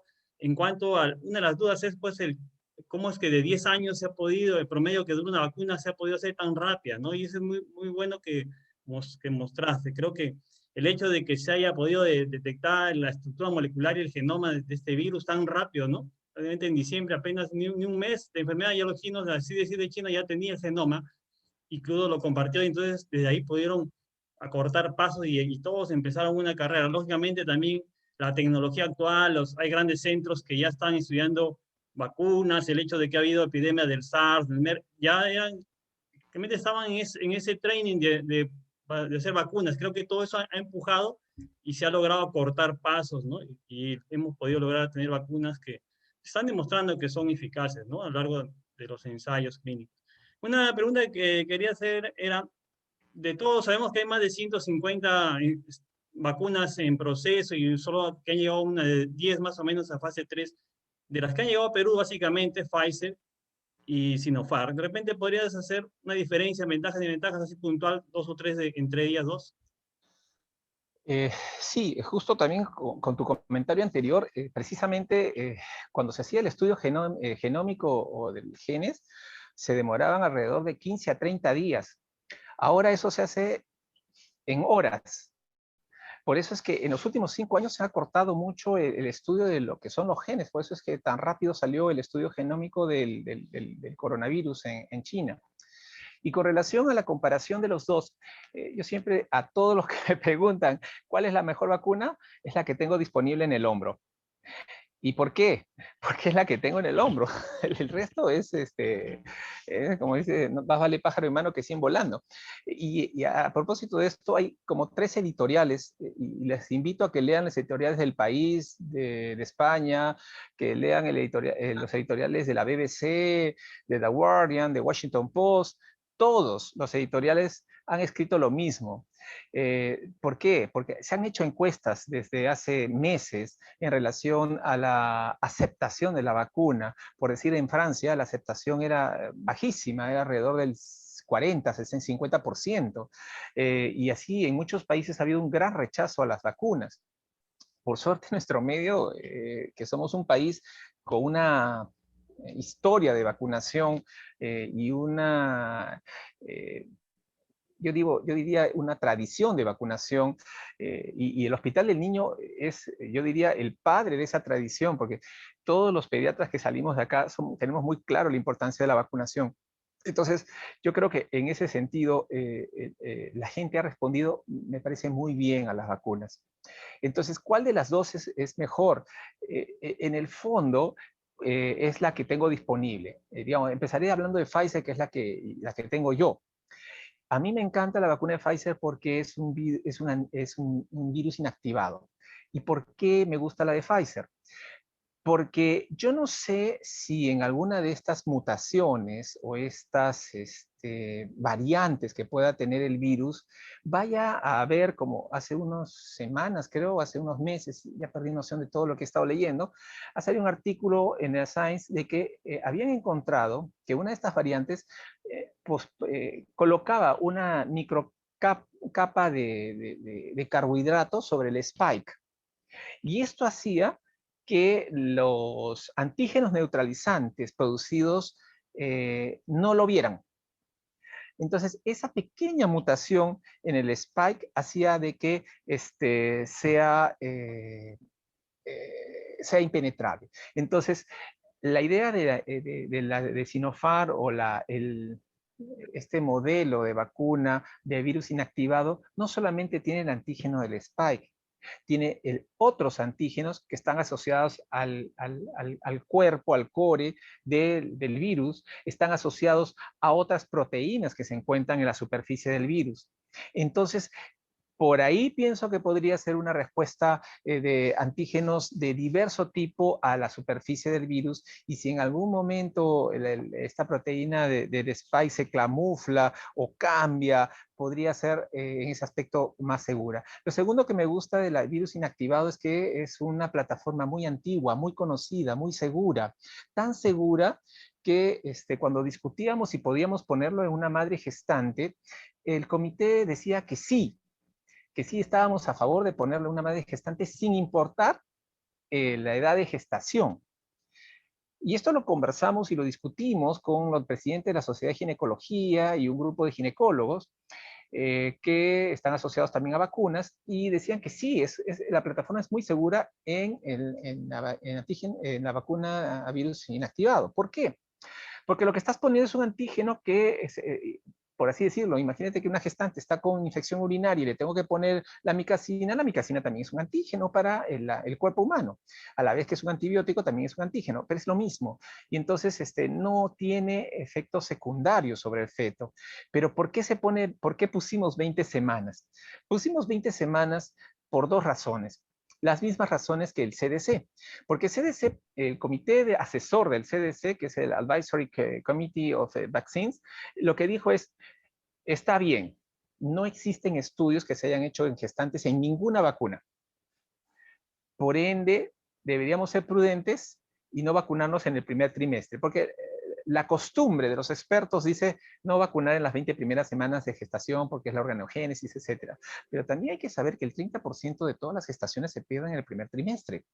Y entonces el problema es de que yo le eche la culpa a la vacuna por la pérdida de la gestación.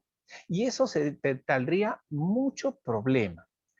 Pero está claro, el aumento de mortalidad en gestantes por COVID ha sido mucho mayor el año pasado que el anteaño pasado. O sea, el COVID, si bien es cierto, no ha matado niños, pero sí ha matado gestantes que les ha dado COVID. Y eso sí está, la cifra la tengo por ahí, pero no la tengo exacta, pero sí ha aumentado la cifra de muerte por COVID en gestantes. Esa es una. Estábamos hablando de las dos. Entonces, sí, me gusta la vacuna de Sinopharm, la plataforma, me gusta, pero como toda vacuna inactivada, vamos a tener que necesitar un refuerzo, o sea, eso no se duda. La pregunta es, ¿cuándo? No existe ninguna vacuna en este instante, ni Sinopharm, ni Pfizer, ni Moderna, ni nadie, que te diga exactamente cuándo vas a tener que poner el refuerzo. ¿Y por qué? Porque no se han terminado los estudios de fase 3. Los estudios de fase 3 se terminan un año después de iniciados. Y se termina un año después de iniciados porque tengo que ver cuánto es la efectividad. Y la efectividad lo mido en cuántos se me enfermaron y cuántos se murieron. Entonces yo tengo que ver al final del año cuántos se murieron y cuántos se enfermaron, y en qué momento se enfermaron y en qué momento murieron, para yo decir, ok, se han muerto a partir de los 6 meses o aumentó la morbilidad a partir de los 6 meses, entonces a partir de los 6 meses debo de poner un refuerzo. Entonces, ese esquema de cuándo entra el refuerzo, ese esquema está en estudio actualmente en todas las vacunas, no solamente en la de Sinopharm, Pfizer y todas las demás. Y están corriendo dos estudios más. Un estudio está en relación a AstraZeneca, en relación a que si me dio la enfermedad, solamente necesitaría una dosis para llegar a los anticuerpos adecuados, o sea, han hecho comparado enfermedad, dosis de refuerzo, anticuerpos antineutralizantes y 2 dosis de la vacuna, anticuerpos antineutralizantes, y ven cuál es el resultado. Y comparativamente parecen iguales. Entonces lo que habría que hacer es hacer 2 brazos de investigación, uno ver con una sola dosis, ver cómo va la evolución de los casos y lo que se pueda presentar en relación a la efectividad de la vacuna, ¿no? Y con relación a Pfizer, es una vacuna de última tecnología, es una ARN, es barata, es fácil de fabricar. La otra ventaja es que si sale una variante, yo puedo producir un ARN que le vaya a dar a la variante, que no va a tomar, ¿cuánto tiempo tomará? Unos 6 meses o 8 meses hacerlo. Y más o menos el concepto va a ser como el concepto de la vacuna del virus influenza. Si ustedes se han vacunado con el virus influenza, y muchos de los que estamos acá, de los 76 participantes, nos hemos vacunado, nos ha dado la gripe, ¿sí o no? ¿A cuántos? ¿El 50%? Probablemente. Pero que nos dio la muerte, nos hospitalizamos, nos intubamos, o que nuestros pacientes les dio influenza virus y terminaron con complicaciones, la respuesta es no. La vacuna de influenza disminuye la posibilidad que te dé influenza, pero no la evita totalmente. O sea, la función de la vacuna no es evitar que tenga enfermedad, la función de la vacuna es evitar muerte y enfermedad moderada o grave. Y entonces, en ese aspecto, tanto Sinopharm como Pfizer cumplen con esto. De repente, Pfizer cumple un poco mejor, ¿no? Porque tiene una mejor posibilidad de que no enfermes, ¿no? Y ante el estudio que se ha hecho con relación a la variante Una de las variantes es que efectivamente ha presentado una respuesta aceptablemente buena y podría ser que ante la variante británica, si mi memoria no me falla, sí es segura la de Pfizer. Pero de aquí en adelante todos los laboratorios deben estar haciendo los estudios para ver cómo se responden a las variantes. Y un datito más, la variante sudafricana, en las pruebas antigénicas, solamente la capta un 20%, a diferencia de la variante brasileña, que las pruebas antigénicas sí la captan mejor. Entonces, el hecho de que yo tenga sintomatología COVID, me doy una prueba antigénica y que me salga negativa, no necesariamente significa que no tengo la enfermedad. Ahora, el PCR es un poquito mejor para captar a las variantes. Muchas gracias por la respuesta. Voy a hacer algunas preguntas de la audiencia. Hay una pregunta que dice, ¿cuál es la opinión de ponerse una tercera dosis? No menciona en qué vacuna, supongo que habla en general o de Sinopharm. En general, como yo les mencionaba, la gran mayoría de las vacunas utilizan un booster, o sea, un refuerzo. La pregunta es, ¿en qué momento? La respuesta es, vamos a ir viendo cómo vamos, porque los estudios de fase 3 no han terminado. O sea, realmente en este instante no hay ninguna vacuna oficialmente aprobada. Todas son vacunas de emergencia. ¿Qué significa? Hemos presentado los estudios, toda la data del término de una parte del estudio, pero tiene que pasar un año para yo ver qué pasó con todos esos vacunados y ver cómo se ha comportado la enfermedad. O sea, como trataron de explicar en relación a la de Sinopharm, yo puedo tener PCR positivo, pero eso no me sirve de nada. Lo que me sirve es si enfermé o si morí, o si estuve en UCI. Y si mi PCR fue positivo y no tuve nada de eso, en buena hora. ¿Qué significa? Que la vacuna me protegió de no hacer enfermedad grave ni de morir.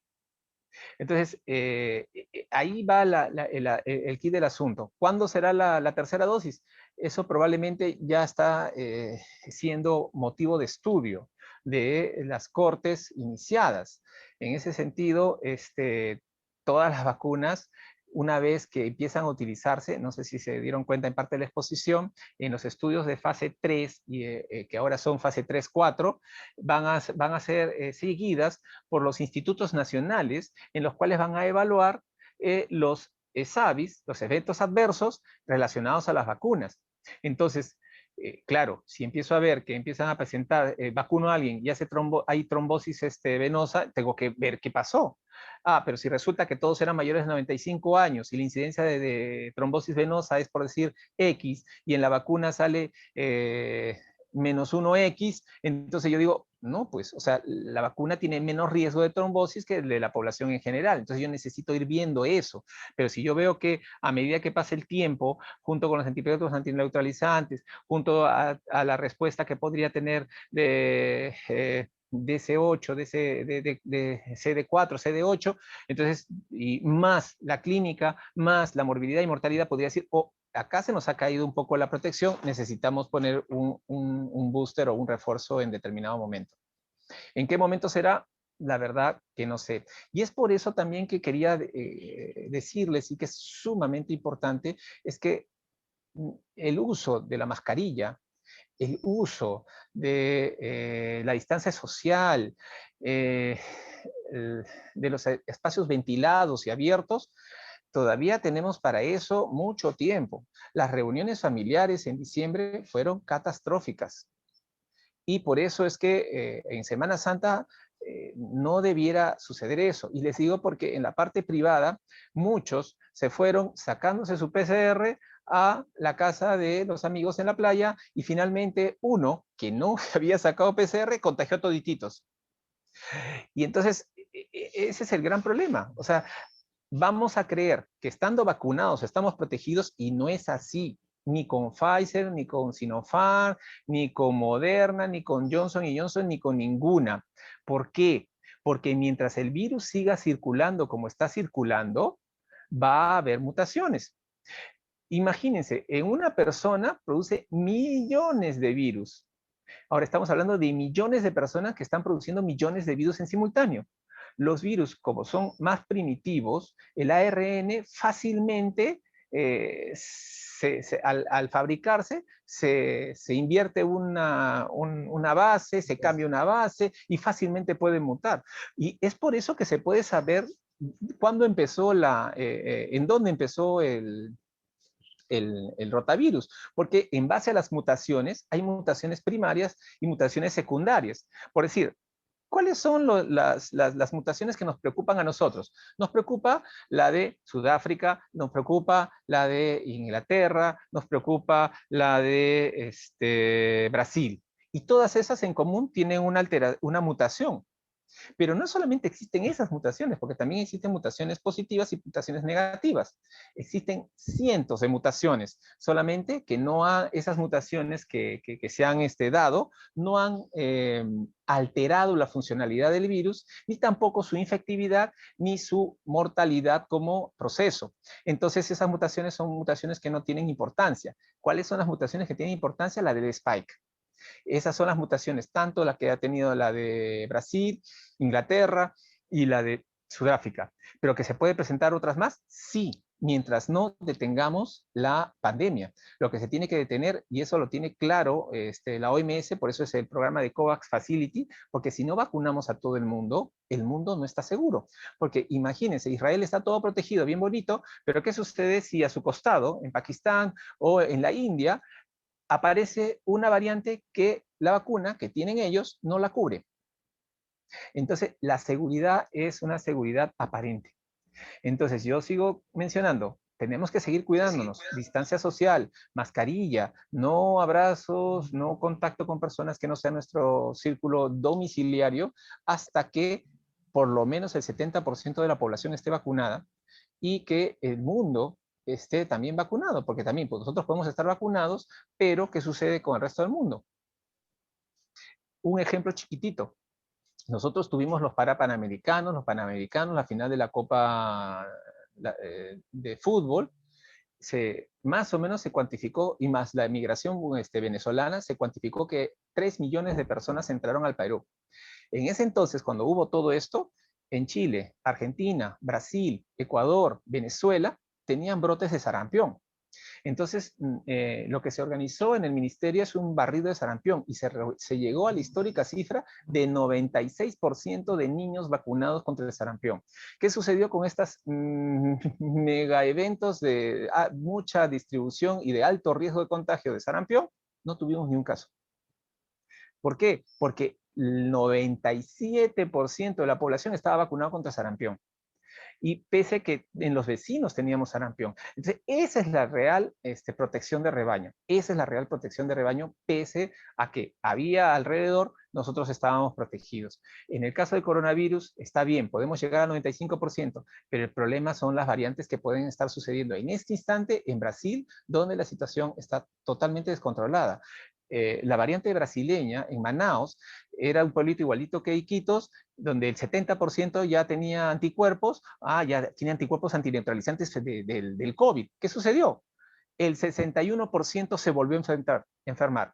¿Y qué sucedió? Colapsó nuevamente el sistema de salud. ¿Y qué sucedió? Murieron más, porque la primera curva de la primera ola en Manaus fue, por decir así, y la segunda un tercio más arriba. Y la mortalidad también subió.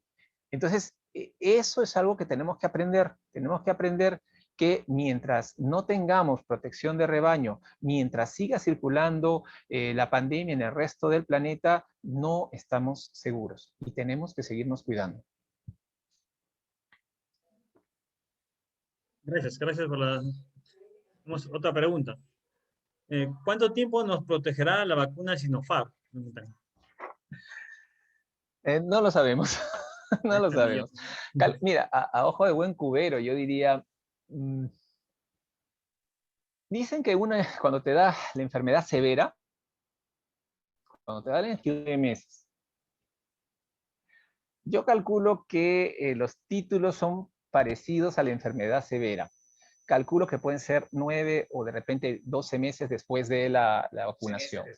Por eso calculo de que nuestra vacuna va a ser como la vacuna de la gripe anual. Y nos vamos a tener que vacunar anualmente a las variantes que aparezcan en ese momento. La vacuna de la gripe es igual, se hace en base a las variantes del año anterior, perdón, de las variantes que están emergiendo en ese año en el hemisferio sur y en el hemisferio norte, y en base a eso se hace la vacuna. Tiene una, por así decirlo, un matching alrededor del 75%, pero un año el matching fue menos del 30%. Y ese año, que ha sido hace unos 3 o 4 años, la mortalidad por influenza virus se elevó. Eso se ve en estadística. Tú dices, la vacuna no la chuntamos y la mortalidad se fue para arriba. ¿Por qué? Porque ese año hubo cambios en el clima y las zonas frías fueron más calientes y las zonas calientes fueron más frías y el virus se fue por otro lado. Y entonces el virus que pensaban que iba a ser la de ese año no fue, se fue hacia el otro lado, hacia el otro hemisferio. Y eso fue realmente el año en que justo se encontró en las estadísticas mayor morbilidad y mortalidad por el virus de influenza. Entonces, ¿con esto qué les quiero decir? Les quiero decir de que vamos a tener que vacunarnos en refuerzo, sí. ¿Cuándo? No lo sé, pero probablemente esto sea anual y con las vacunas de las cuales vayan emergiendo las variantes. Bien. No sé si doctora Pamela o la doctora Ileana quieren hacer alguna pregunta a ellas o del... Doctor Torres, ¿qué tal? Buenas noches. Sí. Preguntas que surgen del público es, ¿y las personas que han tenido una infección por COVID leve o severa, ¿no? Porque hay un rango, en realidad, no, es más, no hay un rango, no hay un rango establecido cuánto tiempo después deben vacunarse, ¿no? Porque en algunos lugares, por ejemplo en España, los están vacunando después de 6 meses de que han tenido la enfermedad, ¿no? Y les han dicho, el sistema de salud le ha dicho, no te vamos a vacunar hasta 6 meses. En nuestro, si no me equivoco, para aplicar Sinopharm han sido 2 meses por lo menos después de que ha padecido la condición. Pero ¿existe algún rango? Y lo segundo, otra pregunta sería, hablando de una vacuna entre 21 y 28 días, pero hay un tiempo máximo que podría, supongamos que excediera los 28 días. Bien, a ver, lo anecdótico es que cuando revisamos ese tema en el comité asesor del ministerio, nos dábamos con cada sorpresa, y es que la verdad, muchas de las cosas son comentario de experto, porque lo que hacemos es revisar la bibliografía, ver los procesos históricos anteriores y sugerir algunas cosas. El Comité Asesor de Vacunas de Estados Unidos, ¿qué le dijo a CDC? Le dijo, mira, como los casos de reinfección por COVID, el que fue el más reciente, o de los que tenían en ese entonces, eran de 3 a 6 meses. Entonces decía, bueno, de 3 a 6 meses, entonces vamos a decir que el que tuvo una enfermedad benigna se vacune a los 3 meses. Entonces CDC dijo 3 meses. ¿Y por qué 3 meses y no antes? Porque no tenemos vacunas. Y eso está escrito, ¿ah? O sea, el mismo CDC de Estados Unidos decía, no vamos a tener vacunas para todos. Y más bien, aquellos que les ha dado la enfermedad todavía están protegidos de 3 a 6 meses. Entonces vacunemos a los que no les dio la enfermedad. ¿España qué decía? España decía que en los pacientes que tuvieron enfermedad benigna, el estudio decía que era más tiempo, era de 6 a 9 meses. Los que tenían enfermedad benigna. No, perdón, los que tenían enfermedad, los que tenían enfermedad moderada severa, era de 6 a 9 meses de la protección. Y los que tenían enfermedad benigna eran de 3 meses a 4. Y entonces ellos, su comité asesor de expertos, que me parece muy bueno, es muy, al menos en las decisiones que toma me parece muy acertado, decidieron poner ese tiempo. Y otra vez, es por el tema de falta de vacunas. Esto que sucede acá en Perú está sucediendo en este instante en todas partes, tanto que un grupo de vacunados de la primera línea española no llegó a recibir su vacuna sino hasta aproximadamente 15 días después de la dosis, y de ahí va la respuesta. Los estudios se hacen buscando cuál es el mejor título de anticuerpos neutralizantes en el tiempo, y el menor tiempo. ¿Por qué el menor tiempo? Porque yo quiero proteger a la población rápidamente. Acuérdense dos cosas. Esta no es una vacunación convencional. Esta es una vacunación en pandemia. Existen recomendaciones muy antiguas de tiempo atrás de la OMS en relación a vacunación en tiempo de pandemia. El primer dato que tuvimos nosotros fue en relación a la varicela. No sé si se acordarán que hubo un tiempo en que había brotes de varicela y que querían comprar vacunas de varicela en el norte y que la vacuna de varicela costaba, por así decirlo, 70 soles y querían comprarla a 400 soles en el norte, un alcalde regional. Bueno, nos pidieron el comentario. Nosotros dijimos que en tiempo de pandemia, vacunar no es, desde el punto de vista de la salud pública, a ver, tiene su beneficio, pero tiene un costo y el otro tema es que el beneficio no va a ser el máximo. ¿Por qué? Porque tú estás vacunando a una población que está con la enfermedad y está circulando la enfermedad. Y al vacunar, podrías contagiar con los que están vacunando y los que están vacunando podrían contagiarse. Y el tema es que tenemos que utilizar el menos tiempo posible para vacunar. Por eso si se dan cuenta, todos los laboratorios están utilizando el tiempo menor en que se consiguen mejores títulos, no el tiempo mayor. Si se dan cuenta, el esquema vacunal de Perú es 2, 4, 6, pero se puede vacunar 2, 3, 4. O sea, dejando un mes, se puede hacer. Los títulos son muy parecidos. Pero nosotros ponemos 2, 4, 6, ¿por qué? Porque en el Perú se han acostumbrado desde tiempos inmemoriales a ese 2, 4, 6. Y decirle a una mamá que tiene que venir 2, 3, 5, pues no va a querer. Pero lo otro es que nosotros no tenemos problemas de salud pública en esas enfermedades. Entonces no tengo que desesperarme por querer vacunarlo antes. Pero en este momento sí estamos queriendo tener anticuerpos rápidamente. Entonces sí tengo que poner el menor tiempo posible. Por eso es que están poniendo, en los estudios, ponen 2, 4, 8 microgramos de Sinopharm y ponían día 0, día 14, día 21 y día 28. Y entonces, ¿qué se dieron cuenta? Que el día 21 y el día 28 tenían parecidos anticuerpos. Entonces dijeron, ¿sabes qué? Vacunamos en el día 21. Otro ejemplo les pongo, el ejemplo de la VPH. La VPH tiene mejor respuesta antigénica al año de puesta. ¿Pero qué sucede en Perú? En Perú, tú vacunas al inicio del año escolar y al término del año escolar, ¿para qué? Para no perder tu corte de vacunados por VPH. ¿Chile qué hace? Como Chile es bien ordenadito y nadie fuga del colegio, vacunan el primer día del año escolar y a ese mismo corte al siguiente año en el primer día. Y como ellos son ordenaditos, no se les pierde, niñas por vacunar. Pero en el Perú, como nosotros queremos asegurarnos de que todos estén vacunados, pues utilizamos menos de 12 meses. Los anticuerpos, claro, no van a ser un puntito más arriba, será un puntito más abajo, pero igual protege. Y entonces, como medida de salud pública, nosotros ¿qué queremos? Queremos proteger. Y ese es el concepto. Por eso es que los plazos, tanto a Pfizer como a Moderna, han utilizado los plazos menores, no los plazos mayores, porque en pandemia tienes que tratar de conseguir la mayor población vacunada en el menor tiempo posible. Voy a hacer algunas preguntas más del público para ganar el tiempo para que puedan contestar, porque hay varias que han hecho. Algunas que ya creo que ya las ha contestado, pero por las que están haciendo de todas maneras para reforzarla. Acá hay una que dice, ¿cuál es el mejor examen o forma de saber que estoy protegida luego de la vacuna? ¿Y cuándo me la haría? En verdad, ninguno. La mejor manera de saber que estoy protegido es ver cómo están yendo los ensayos, o sea, los resultados finales de fase 3. Esa es la mejor manera, porque la manera de cómo yo voy a saber que mi vacuna funciona, como les expliqué, no es con el dosaje de un anticuerpo neutralizante, es cómo esa vacuna me protege a mí. ¿Y cómo yo veo que me protege a mí?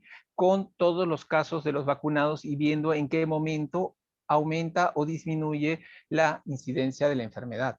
Ojo, todas las vacunas pero deben de proteger muy cercano al 100%, o al 100%, 99, 98% de la muerte. Porque la idea es que la vacuna evite la muerte. Entonces, si yo estoy vacunado, en teoría me puedo enfermar, pero no debo morir. Pero si yo veo que en el tiempo van viendo que los vacunados están empezando a enfermar, Entonces eso es una campanada para decir que tenemos que vacunar. Ahora, otra vez, los anticuerpos antineutralizantes, si los tienes elevados, en buena hora, pero si los tienes negativos, te vas a estresar y no necesariamente significa que no estás protegido. Y lo otro es, anticuerpos neutralizantes tendrían que ser de laboratorios que estén correctamente normatizados. El problema es que el mismo problema que al inicio de la pandemia. Venían kits para estudio de coronavirus que no tenían la normativa internacional de decir que este kit sí funciona o no funciona. Entonces no sabías la sensibilidad ni la especificidad de los kits para las pruebas de coronavirus. Lo mismo sucede con los anticuerpos neutralizantes. Con los anticuerpos neutralizantes, como para que se den una idea, recién se ha publicado la semana pasada el primer estudio de anticuerpos neutralizantes para vacunas en el mundo. Porque lo que se está haciendo son anticuerpos neutralizantes en relación a aspectos de una parte del virus, o sea, la proteína S, la proteína S1, S2, etcétera, etcétera. Pero es diferente cómo actúa cada vacuna. Y es diferente la cantidad de anticuerpos. Y lo otro es que en un estudio decía, muy bien, ¿y cómo determino yo la relación entre los anticuerpos neutralizantes que produce la vacuna y los anticuerpos neutralizantes que produce la enfermedad? Porque en el fondo lo que nosotros estamos haciendo es comparar enfermedad con vacuna. Pero la pregunta también sería, oye, ¿y en cuánto tiempo la enfermedad cae su respuesta inmune? Y acuérdense dos cosas. La respuesta memoria no es a través de anticuerpos neutralizantes. La respuesta memoria es una respuesta que está en la memoria celular de los linfocitos. Entonces, eso tampoco sería medible en relación, porque en relación a la caída o no caída de los anticuerpos neutralizantes. Entonces se decía en un estudio que ahí publicaron en Australia, que más o menos la relación era de 50% a 20%, ¿no? O sea, decían que cuando caía el 20% de los anticuerpos neutralizantes en una persona que le dio la enfermedad, eso equivalía al 50% de los anticuerpos neutralizantes que se hacían a través de estas pruebas. Pero estos mismos autores decían, ojo, aquí hay muchas variables que no se están midiendo. No se está midiendo la variable de las variantes virales, ni las variables de el grado de exposición, porque hay muchas sociedades que se están liberando bajo los criterios, no sé si han escuchado los criterios de la CDC en relación a la libertad que se tenía para ir a reuniones sin mascarilla, porque ya estaba vacunado. A mí personalmente eso no estoy de acuerdo. Y no estoy de acuerdo porque, y ellos se van a dar cuenta en su momento, porque no tienen la protección de rebaño. Y decir que puedan estar sin mascarilla porque ya están vacunados es no tener en consideración qué anticuerpos están circulando, qué variantes están circulando. Ni tampoco tener los estudios de que si esas vacunas, las cuales tenemos, nos protegen de estas variantes que van a seguir apareciendo. Entonces yo sí tengo mis discrepancias con relación a ese artículo que ha salido esta semana, creo que en el CDC, sobre los que ya están vacunados, que pueden reunirse, que pueden ir al cine, que pueden ir a... No, no estoy de acuerdo. Personalmente no. Hasta que estemos el 70%, más del 70% vacunados. Sí. Gracias. Otra pregunta más. Si una persona se vacuna y justo le diagnostican COVID, ¿puede empeorarse? Esa es una pregunta bien bonita. La respuesta es, puede ser que sí, puede ser que no. ¿Y por qué? Existe la teoría que dice de que, digamos, si yo estoy enfermo, estoy produciendo anticuerpos, ¿no? Y si me vacuno, voy a producir más anticuerpos. Y la tormenta tiroidea, la tormenta de citotóxica se producía, ¿por qué? Por exceso de anticuerpos, ¿no? ¿Se acuerdan este ejemplo sencillo de que cuando uno tiene meningitis y le voy a empezar tratamiento antibiótico y le doy corticoides para que no me produzca una tormenta inflamatoria y más edema cerebral? Algo va por ahí. Entonces existe la teoría de que si yo me vacuno y recibo la vacuna, pues habría muchos antígenos circulando. Pero depende de qué vacuna me ponga. También, depende del huésped. Acuérdense de algo, acá se está estudiando ya genes de las personas, se está estudiando los genes del virus. ¿Y por qué? Porque se han dado casos de gente muy joven sin factores de riesgo que han hecho enfermedad grave.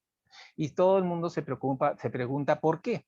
Y ya salió un estudio hace unas semanas en el cual habían encontrado que 2 jóvenes en Estados Unidos, chiquillos, 30 años, 20, habían hecho enfermedad por COVID severa.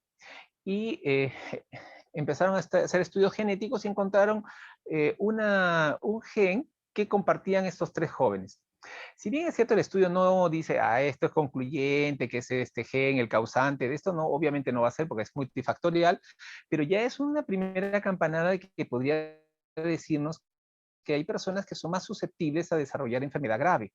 Y entonces, sí, habría que ver si es que me da la enfermedad y soy susceptible de hacer enfermedad grave, podría ser un factor de riesgo, pero no todas las personas son susceptibles de hacer enfermedad grave. Por eso es que el 90% pasa como un resfrío común y corriente y se les va. ¿Quién tiene la mala suerte de saber que cómo le va a dar? Ese es difícil saberlo. Y por ser difícil saberlo, seguir con la mascarilla, seguir con la distancia social, seguir lavándose las manos y nada de reuniones. Todos los cuidados. Muchas gracias. Ya por en aras del tiempo, vamos a hacer 2 preguntas nomás. Hay una, el doctor Carreros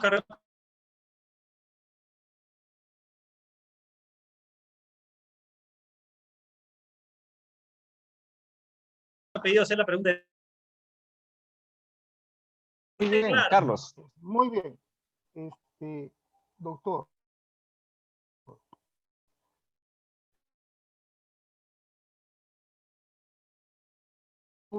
Una duda científica. Diga. Ok. Dice usted de que la vacuna que te da el Estado, acéptala porque es la única que tienes, dicho en sus palabras, ¿eh? La mejor vacuna es la que hay. ¿Ok? Primer caso, en el momento en que lo dice.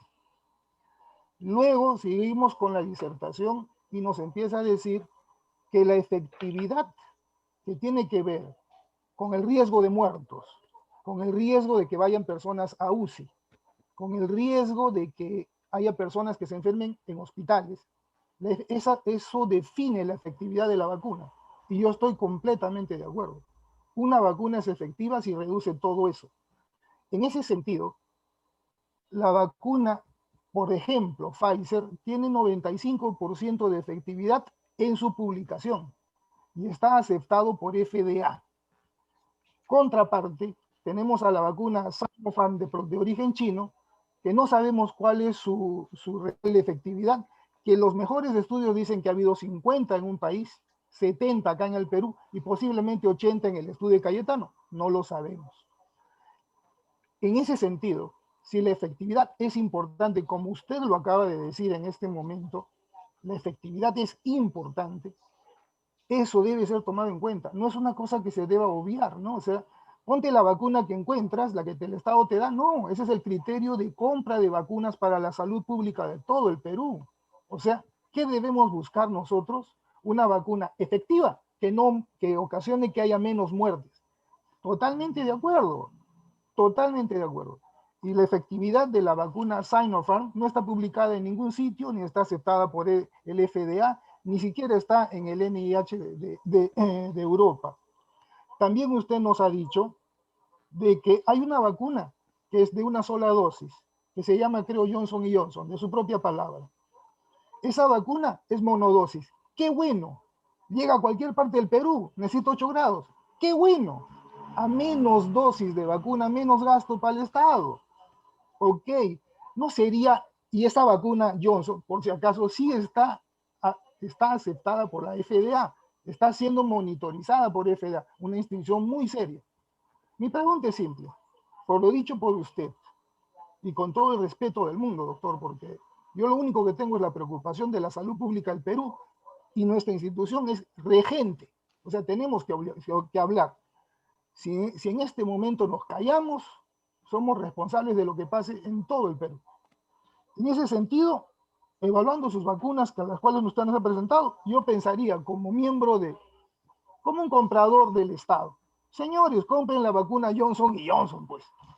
Es monodosis, aprobada por FDA, funciona en cualquier lado del Perú, no necesita problemas de transporte y es efectiva, mucho más efectiva que la Sinopharm.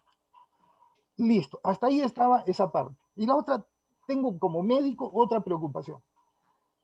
La vacuna Sinopharm que se la han puesto a médicos en el colegio médico, a médicos mayores de 80 años. Pregunta mía, ¿esa vacuna Sinopharm está contraindicada? ¿Es una de las observadas para ese grupo etario? ¿Por qué se les puso? ¿No debió ponerse la vacuna Pfizer, que sí se sabe que funciona mejor en ese grupo etario? Listo, doctor. Esas son mis preguntas. Muy bien, doctor. Interesantes sus preguntas, pero a ver, vamos a aclarar algunos puntos. La eficacia la obtengo básicamente en los estudios de fase 1, 2 y 3.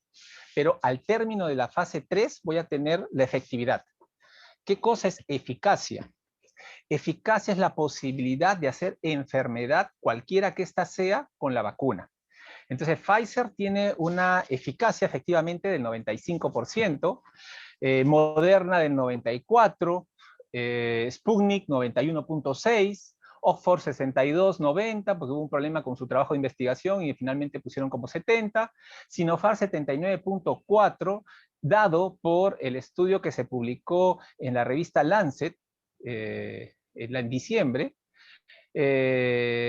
la CoronaVac, que es también China, tiene 50.3%, Johnson & Johnson 66 a 70%. Eso es uno, pero la eficacia solamente es lo más importante. En abril del año 2020 se reunió el grupo SAGE. El grupo SAGE es el Comité de Expertos en Vacunas de la OMS y está compuesto por expertos de todas partes del mundo, de Suiza, Estados Unidos, Alemania, de todas partes. Y el grupo SAGE determinó cuáles iban a ser los estándares mínimos de la vacuna. Y ellos dijeron que tenía que ser 3 mínimos. No importase la vacuna cuál fuese, pero tenía que tener un 50% mínimo de eficacia. ¿Qué significa? Que me proteja de no tener enfermedad en un 50%. Mínimamente, que no me muera en un 50% y que no haga enfermedad grave en un 50%. Cualquier vacuna que tuviese esa plataforma iba a ser aceptada. Y ojo que lo que SAGE, este grupo de comité asesor de la OMS, es un comité que está también conformado tanto por la EMEA como por el CDC. Ahora, con relación a otra parte de su pregunta que decía, es que todas las vacunas, aún la de Sinopharm, que aparentemente le puedo prestar el artículo de Lancet, donde está la efectividad de Sinopharm de 79.4, esto está publicado. Toda vacuna no es tanto la eficacia lo que nos va a marcar, por eso podría tener una eficacia del 95, del 100%, de que no me dé la enfermedad. Lo que yo no quiero es morir ni que tenga formas graves. Eso es lo más importante. De los estudios que se han hecho en Perú, en peruanos, se han encontrado que ninguno que recibió la vacuna murió por coronavirus. Ninguno. De los estudios que se han hecho en Emiratos Árabes, igual. Y más o menos para que se dé una idea, en el mundo ya se han puesto 40 millones de vacunas de Sinopharm. 40. Es la cuarta o quinta vacuna más puesta en el mundo. Y no ha habido ni un solo muerto por la vacuna. Y hasta ahora, la disminución de las enfermedades severas y graves por coronavirus se está en estudio y se ve que hay una cierta respuesta. ¿Cuál será la respuesta final? Todavía, aún en la vacuna de Pfizer, en la vacuna de Moderna, en la vacuna de AstraZeneca, Sputnik y todas las demás, ese es algo que se va a ver en el día a día. Un ejemplo chiquito. AstraZeneca muy bien en Europa. Pero ¿qué sucedió con AstraZeneca en Sudáfrica? su efectividad alrededor del 70-80% se cayó al 20% con la variante sudafricana. Depende de dónde hago el estudio. Por eso es importante que una vacuna se haga en muchas partes del mundo. En Argentina están haciendo el estudio con Sinopharm. El estudio que se han hecho de la Sinopharm en el mundo son 14 países que están vacunando actualmente con Sinopharm, de los cuales no se ha hecho algún reporte de problemas de seguridad. Existe los estudios que se hicieron en fase 1 y fase 2 hasta 84, 85 años que se han hecho de la vacunación en adultos. Pfizer también igual. El tema de la vacunación en adultos es que no existe, si ustedes revisan los estudios de fase 3 de los laboratorios, no han puesto vacunas a mayores de 90 años. Eso se está haciendo recién en los estudios de fase 3 o fase 4 poblacionales. ¿Por qué? Porque normalmente los estudios de fase 3 son estudios controlados. ¿Qué significa? Yo estoy poniendo los límites de la población al cual voy a vacunar. Mayores de 16, mayores de 18, menores de 50, menores de 60, y eso es mi límite. Y ese es el límite de los estudios de fase 3. En los estudios de fase 4 se amplían los límites. Una vez que yo veo que la vacuna es segura y que causa protección, amplío los límites hacia los niños y hacia los adultos mayores. Pero ¿por qué se decidió vacunar a los adultos mayores con Pfizer, Moderna, Sputnik, Oxford, Coronavirus o Sinopharm? Porque es el grupo etario que más muere. Y yo pongo en la balanza el riesgo y el beneficio y digo, a ver, esta vacuna puede protegerlo del grupo que más muere, ¿sí o no? Puede que sí. Usted sabe que AstraZeneca se ha suspendido en Alemania, Suiza, en Sudáfrica, porque empezaron a ver que enfermaban más las personas. Pero no necesariamente significa que la vacuna sea mala. Puede ser, como dije en un inicio, una relación de temporalidad. Porque, ¿qué sucedió en Noruega? Vacunaron a los viejitos mayores de 90 años y se murieron 3. Pero la pregunta es, ¿de 90 años para arriba no se muere la gente? Entonces, lo que yo tengo que evaluar es si esa mortalidad podía ser asociada a la vacuna o simplemente asociado a la edad. Entonces, para eso existen los comités de revisión de las vacunas en todos los países. De repente en nuestro país el comité no sea el que quisiésemos tener, pero digamos en los otros países, llámese Inglaterra, Suiza, en los países de Estados Unidos, esos comités sí verifican la presencia de los ESAVIS y sí verifican la presencia de los efectos asociados a la vacuna o los efectos directamente relacionados a la vacuna. Es sobre la pregunta de qué vacuna es mejor. En todos los editoriales que le mencionaba, escritos por médicos, están en las revistas médicas, dice, ¿cuál es la mejor vacuna? Es la vacuna que tengo acceso. ¿Y por qué es la vacuna que tengo acceso? Porque en estas circunstancias, lo que ha sucedido, y eso está escrito en un editorial de las naciones, de la OMS, es que los países que tienen plata han comprado las vacunas aún a costa de subir el precio de la vacuna y que no sea asequible a los países pobres. Eso es lo que ha sucedido. Ha sucedido realmente una guerra comercial por comprarse las vacunas. ¿Qué está haciendo ahorita Europa? Ha dicho que no va a permitir que ninguna vacuna que se produce en Europa salga de Europa si es que no se vacuna primero Europa. O sea, la situación es bastante compleja, bastante compleja. ¿Qué es lo que está planteando el bloque europeo y el bloque a nivel africano y sudamericano? Es que las patentes en medio de una pandemia no deberían mantenerse por ética y por humanidad. O sea, las patentes no deberían estar en medio de la pandemia. Que la patente exista después de que pase la pandemia, después de que el 70% de la población esté vacunada. ¿Por qué no hay vacunas privadas? No hay vacunas privadas, ni va a haber vacunas privadas hasta que dejemos la fase de pandemia aguda. ¿Por qué? Porque quien está comprando son los países. ¿Usted sabe lo que han hecho en Europa? En Europa se han juntado todo el bloque europeo y han negociado directamente con Pfizer para la compra. Y aún así, Pfizer no ha cumplido con entregar la vacuna en el momento. ¿Por qué? Porque empezó su producción bajó, porque empezó a entregarle a otras personas, porque en los contratos que firmó junto con Europa decía que la fecha probable, no decía es, en este lapso de tiempo. Y resulta que se acabó la fecha probable y ya se acabó. ¿Qué cosa han hecho los otros países? Han empezado a negociar directamente con Rusia. Y esto también, hay que decirlo, es una lucha de geopolítica. Rusia, China y los países del ex bloque oriental nunca aceptaron, tanto los occidentales ni los orientales, las propuestas que estos hacían. ¿Alguna vez ha usted visto que un producto ruso se venda de salud en Estados Unidos? No, jamás. Doctor, tenemos 4 minutos ya de la sesión. Uy, Está perdón. programada para 2 horas. me emocioné. Si podría darnos la última parte de la vacuna peruana, así tipo candidato. Tiene un minuto y medio para hablar así lo mira, puntual de la vacuna peruana, que han hecho una pregunta. Ya, todo lo que sea made in Perú hay que apoyarlo. Pero hay que apoyarlo para bien, ¿no? O sea, hay que hacerlo bien, ¿no? El problema es cuando no hacemos lo que debemos hacer, ¿no? O sea, hay que cumplir los estándares internacionales. Y si bien es cierto, una de las cosas que leía en un editorial de una revista médica decía que los estándares internacionales están hechos para los países que tienen los recursos para hacerlo, ¿no? Porque los estándares son bien altos.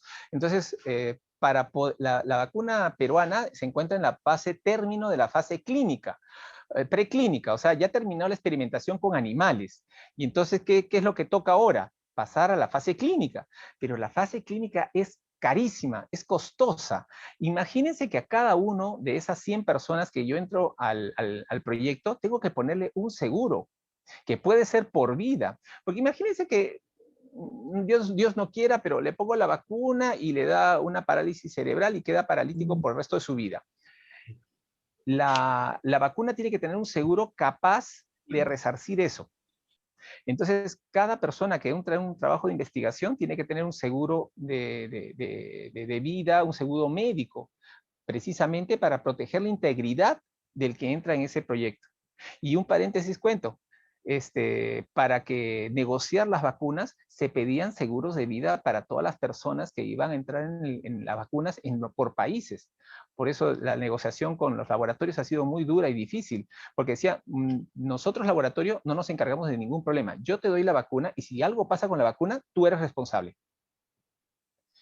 Y ese tipo de negociaciones han sido la situación que el seguro tiene un costo, la vacuna tiene un costo, y así podemos ir subando los costos. Y con relación a la vacuna peruana, yo creo que debiera seguirse investigando, pasar a la fase clínica, pero hacerlo bien, tener, no sé, el apoyo del Estado es muy difícil, tal vez pedir el apoyo de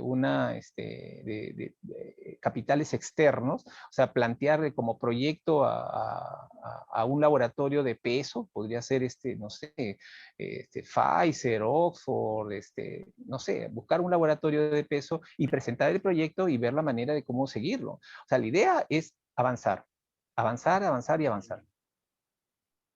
Sí, bueno, ya en aras del tiempo, agradecemos al doctor Daniel Torres mediante la exposición y también muchas preguntas que han sido muy aprendidas para explayar. Incluso este tema tendría para más tiempo, pero bueno, agradecemos también a los participantes.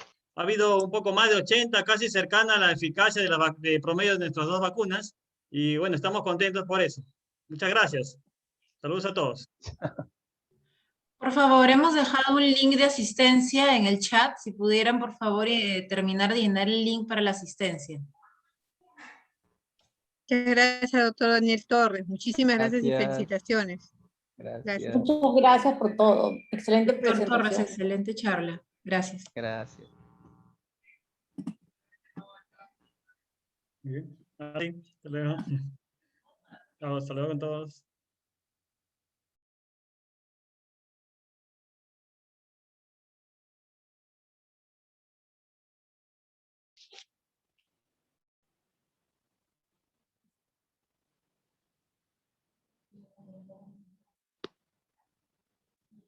Milagros. Ay, ya no sé dónde estuve. sino que dijeron, donde yo estaba escuchando, ¿Qué cosa? que dejaron el link de la asistencia, dijeron, ¿En dónde? de lo que estuve escuchando. Pero si ya te saliste del Zoom, ya. No me salí, no, sí me salí, no sé ya. Ya no